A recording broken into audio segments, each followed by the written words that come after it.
So, welcome everyone. I'm Rowan. Welcome everyone. I'm Mark. We made a lot of beer already this year, so we kind of wanted to go through it for you. Go over the series of this year, drink some beers with you. We did the first one already. Shh. They don't have to know.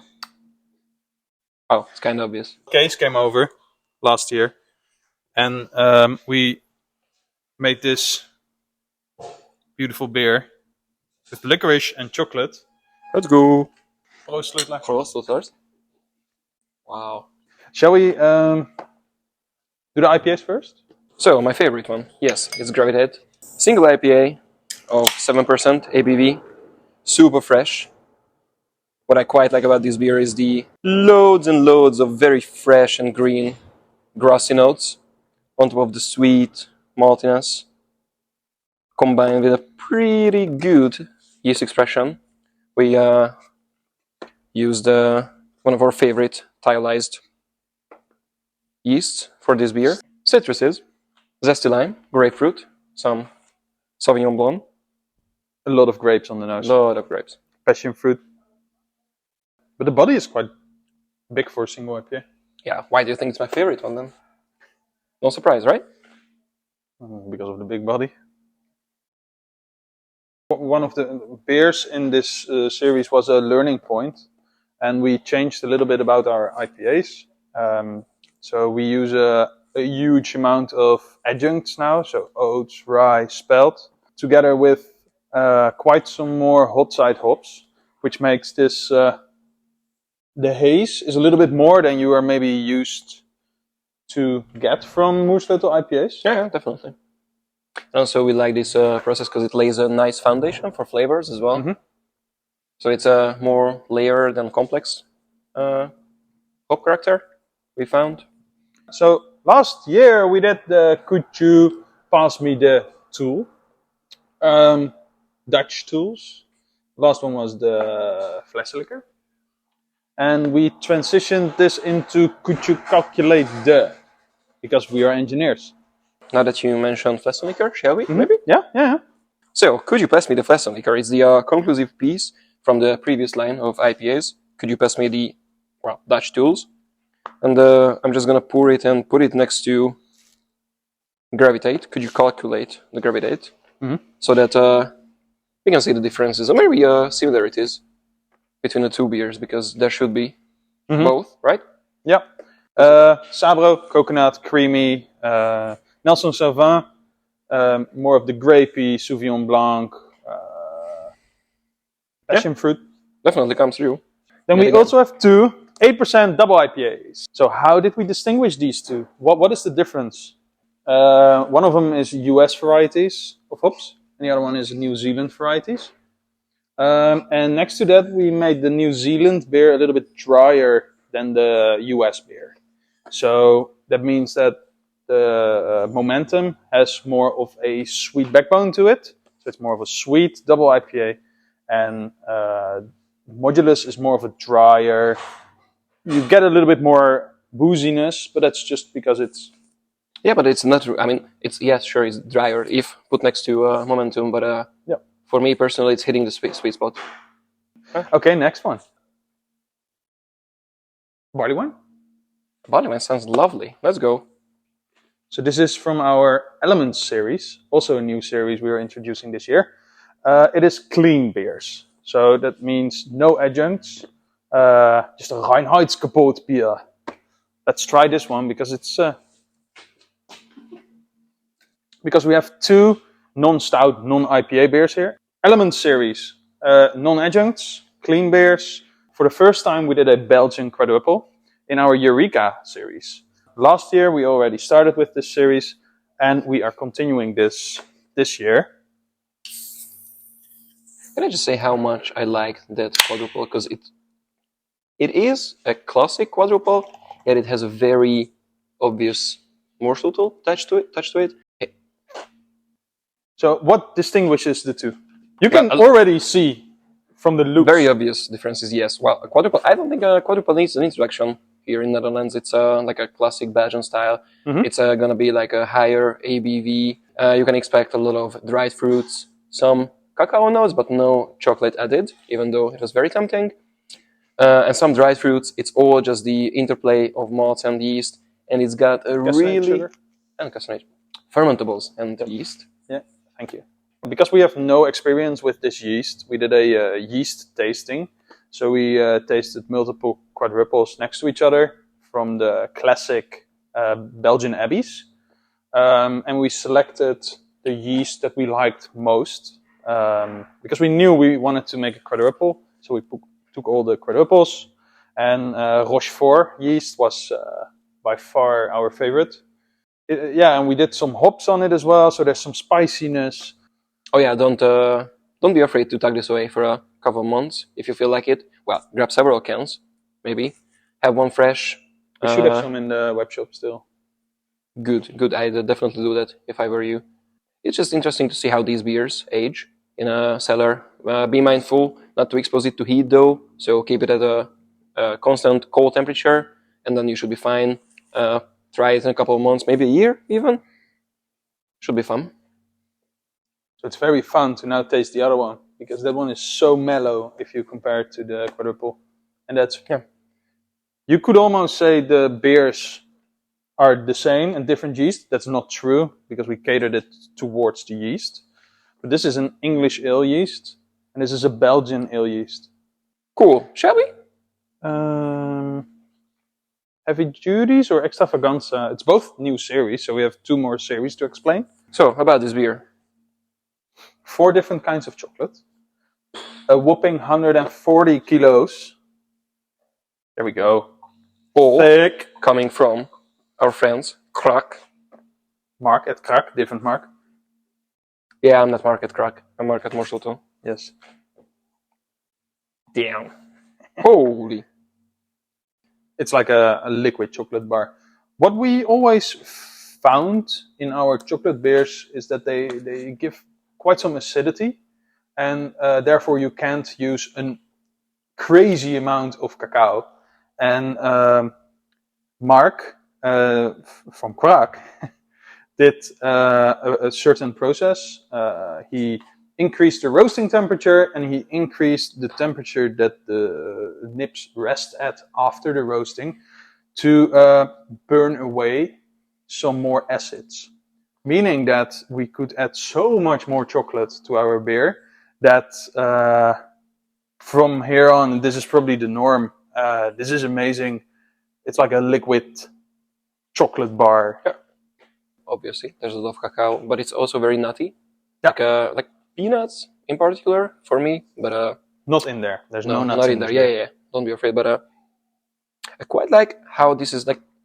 This is like a perfect example of craftsmanship. Like all the details were tailored to fit our needs the best. All the ingredients, all the process was just like everything points to that direction where the idea was, and I think it really got there. It's quite the final results amazing. Yeah, I think this is the best chocolate beer we ever did. I agree. Are you gonna tell something about the Heavy Duties? Oh, you mean the new series we have? So yeah, a new line of pastry stouts, the Heavy Duties. For the first beer, which I see is a Nerd Brewing collab, right? Mm-hmm. Yes. Actually, Hannes and his dad came down, yes, to visit with his dad, which is super cool. Woo-hoo-hoo, baby! All right, super nutty, super maple. So what we did this time with this beer is that we added the maple post fermentation. And I really think it worked out. So where is the bitterness coming from? Because there's more adjuncts in this beer. There's clever. a lot of roast malt in this. You want to talk about the little skull here? Oh, the little skull. Mexicake Firefighter. So this might ring a bell, but it's not what you think it is. We had a couple of Mexicake beers in the past, but with this one, with this new iteration, we try to play on the peppers in a different way, try to emphasize the flavor profile and not the spiciness, not the hot characteristics coming from the peppers. This beer was quite smoky from the tank, mostly due to the chipotle peppers There's like 4 different types of smoke malt in this. Just a tiny touch, and that's just to push the chipotle. And I think it kind of worked. It really worked. Holy, yeah. I remember the discussion. We were not 100% sure whether or not we want to emphasize the peppers more when we did the finishing touches on this beer. But I'm really glad we chose not to do more, because somehow it just got into the sweet spot, at least for me. This is cool. Next beer. Next beer. This box has not uno, but dos barrel aged beers. It's cool. Oh, there we go. Oh, it's very chunky. Yes, there's a lot of milk chocolate. I don't want to say Pickwick Forest Fruit, but I'm gonna say Pickwick Forest Fruit. Should have picked a more crafty tea. I'm just a Dutch boy alone in this city.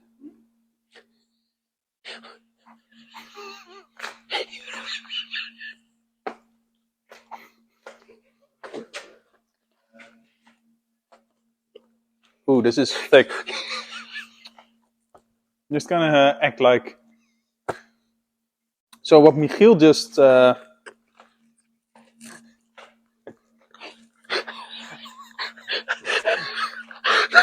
What Michiel just. Eau de vie is a distill made of grape, must. Dutch boy. Yeah, you were shitting on my descriptors. I felt attacked. Yeah. Oh, must be so hard to be you. I'm gonna get someone else to finish this video because Go. I need to go. Go. Mark is broken. Oh, all right.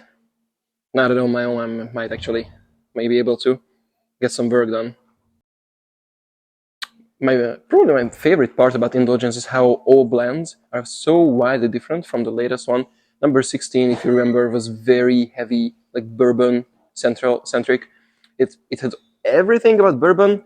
Meanwhile, this is more of a like playful one. So as always, for Indulgence, we picked the best barrels we had in house.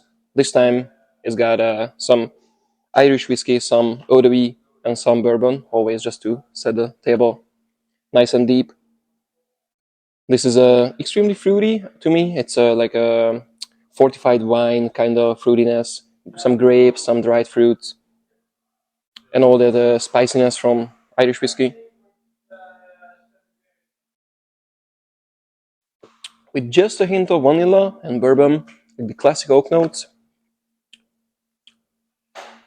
Beautiful, complex, rich, unique Indulgence.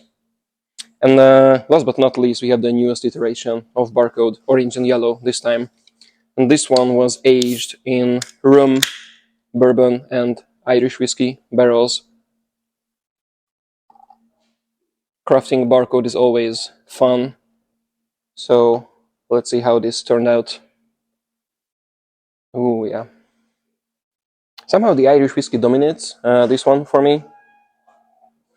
Some spiciness in there, some graininess, if you like.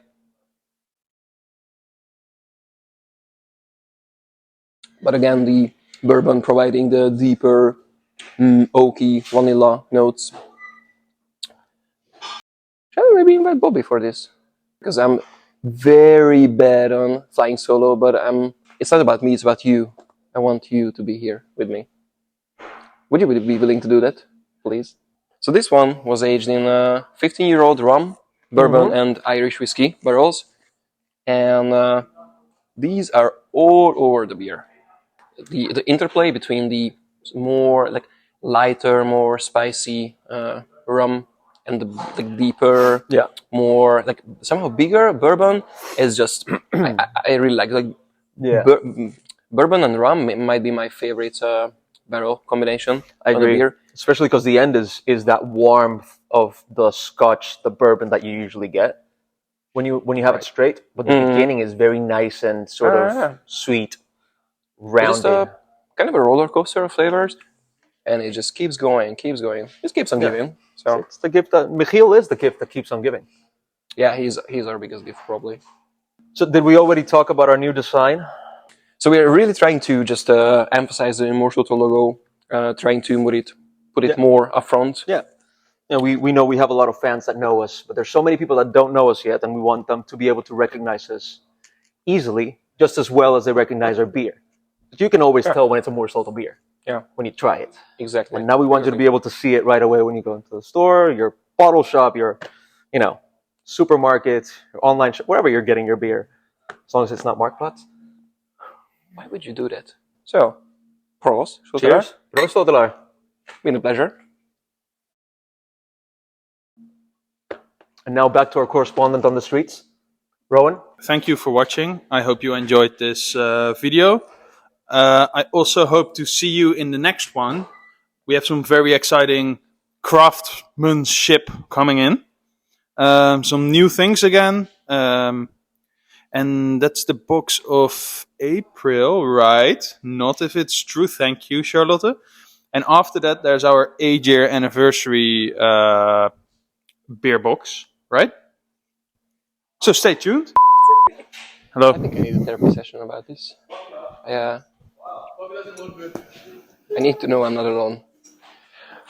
Whew.